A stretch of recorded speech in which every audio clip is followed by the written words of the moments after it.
Right guys, bit of a different one today. We've got a flue to change on a boiler. The flue's damaged, I'll show you, it's up here.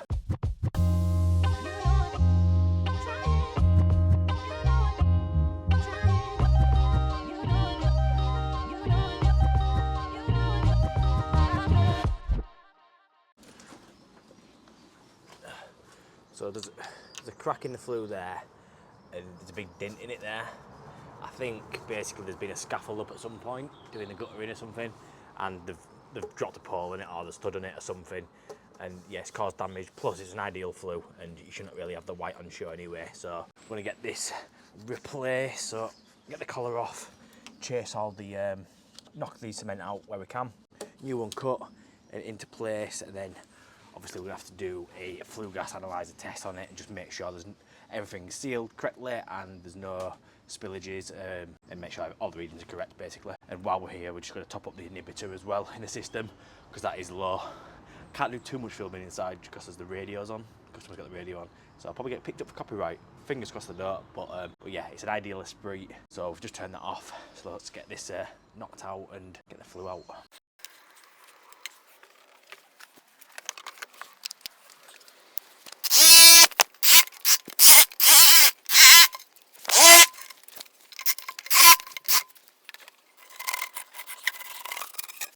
Right, so inside we've got this securing clamp at the front, which has got one screw at the front. Pulls off, keep that safe, don't lose that. And then the elbow should just pop up. But notice the flue seal at the bottom there. It's come off. It needs to go back on. Ensure it's on properly, because if that's not on properly, you're going to end up getting passing the product combustion back into the boiler and down the air intake. So that's on properly there. So get the new flue opened up, cut to size. You want it to be smaller than this one, but what we'll do is first is get the new elbow on, and then measure from the inside. There's little lugs there, you just see lug there. So you measure it. I think it's about 3 centimeters in from the front, but we'll measure it anyway. And I don't want any white on show this time. Right, so with that in there now, what we're going to do is take a measurement to, it's a bit of an uneven surface, this being an old stone wall. This brick here seems to be a lot further back than that one, or it's been blown at some point, probably when they drilled this out, to be honest. So what I'm going to do is cut to my furthest measurement out, which is probably here, and then my collar should go back. I might get a little bit of white on show, but I'm going to try my best not to. So you see your little lug, you see that dark shadow there, that little lug there. So I'm going to measure from that to the side of there, which is, let's say, 47.5 centimeters. 47.5. So how I measure these out is put my collar on. Put my collar on the front of it. In fact, let me put you down and I'll show you. Right, so there, I put my collar on the front of it, and then what I do is I measure from the back 47.5, which takes me to there. So we'll go around, mark that up at 47.5, or even easier, what we can do is measure off the back there, which is 10 centimeters, which is even better. So 10 centimeters off, all the way around.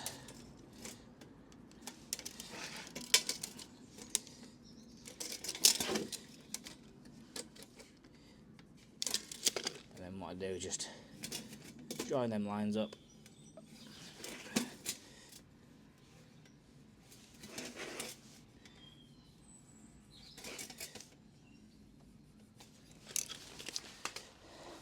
So I've got a solid line going all the way around now, so I know where I need to cut.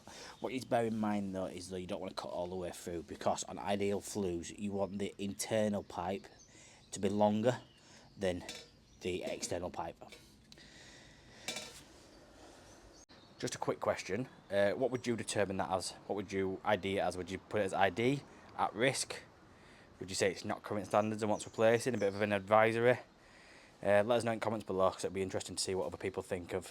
It's not. It's only damaged literally the spigot at the end of the flue. It's not the internal. It's not passing. It's not leaking. What would you say? Let us know. What an absolute cabbage I am. Anyone knows me, I only bring the tools in the van that I need. I've only got this job to do today. So I brought my angle grinder with me, and I brought my Bosch power drill, which I've been kindly gifted by Bosch to try out. So obviously that's a Bosch battery. It's a DeWalt battery. I haven't brought any DeWalt batteries with me. So I'm gonna have to go old school and use a hacksaw. So I'll probably take about half an hour once I finish cutting this. A few moments later. Right, so that's all cut. Nightmare that one. So I'll give that a chamfer down, make sure I always file it down, get any rough bits off. I'm ready to give it a little bit more, to be honest. So we'll jump up there, push that in, making sure we don't disturb any rubbers inside the flue elbow. Get that in, and then take the, well, I could say that I need to take the flue collar off. I'm going to have to patch back in up there, and I'll show you how I'm going to do that in a second.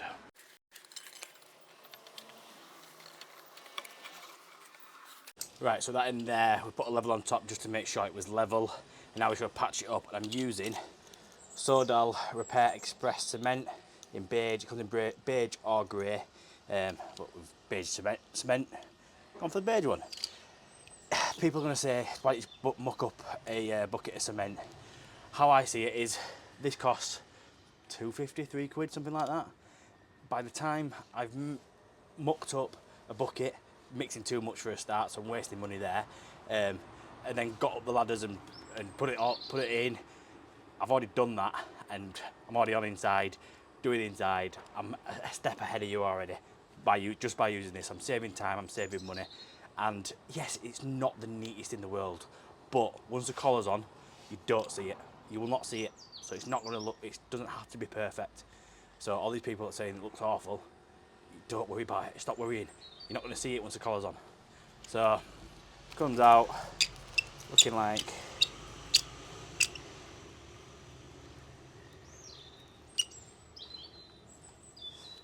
so. It's a bit hard to do one-handed, so I'm going to put the camera down, get that patched in, get inside patched in, and then we can then I just need to get some inhibitor in the system and get it tested out and make sure the flue's not passing. Right, so get the inhibitor in now. What I need to do is just isolate this magneplane, and we're fitting the Fernox Protector F1 concentrate. There's a small bottle, it's only 265ml, but it still does up to 12 radiators, so it's just as good as the bigger bottles. It's perfect for these magneplane Micro 2s, it fits in there nicely. So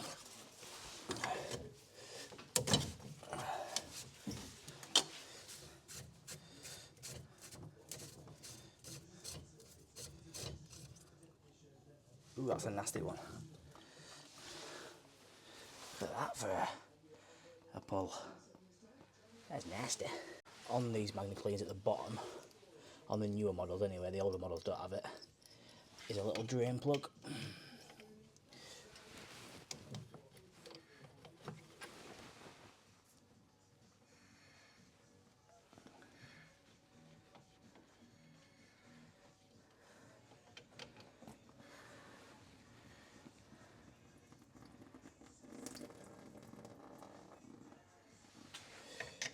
Drains the rest of the water out of there. Get that back in.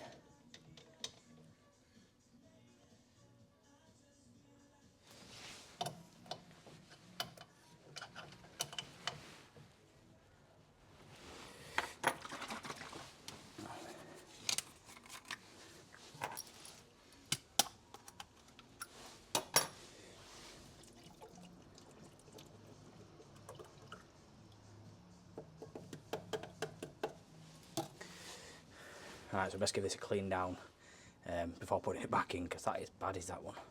That's one of the worst I've seen for a while. So with that all clean now, pop that back in.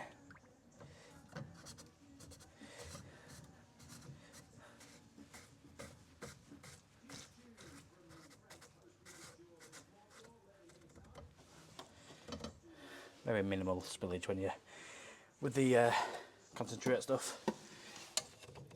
If I'd put a full bottle in there, bigger bottle, it'd have spilled out everywhere.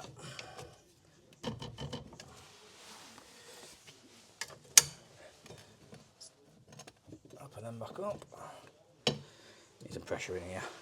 Get pressure topped up, get this boiler tested and make sure it's okay. It's all done now, patched in there, tested out. Inhibitor in, just they're looking okay, 9.1. Yeah, that's looking all okay.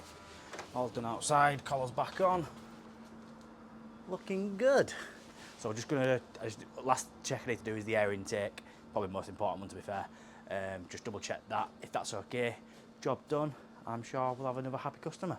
That's probably the end of this video, so if you did enjoy it, smash that like button and please make sure you subscribe because we're on the road to 10k. We're nearly there, with less than 500 people away from 10k, so please, please, please hit that subscribe button.